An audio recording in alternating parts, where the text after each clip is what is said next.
Hai semuanya, sekarang aku lagi di Jalan Malioboro. Terus di pinggiran jalan ini banyak banget lesehan-lesehan yang menurut gue harganya itu di luar nalar.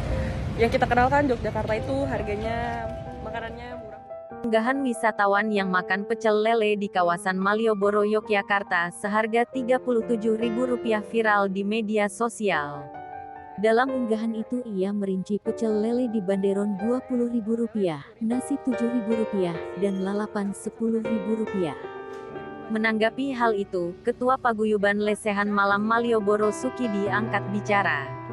Ia menyampaikan harga normal lesehan pecel lele di sekitar Malioboro, Kota Yogyakarta berkisar Rp15.000 hingga Rp18.000.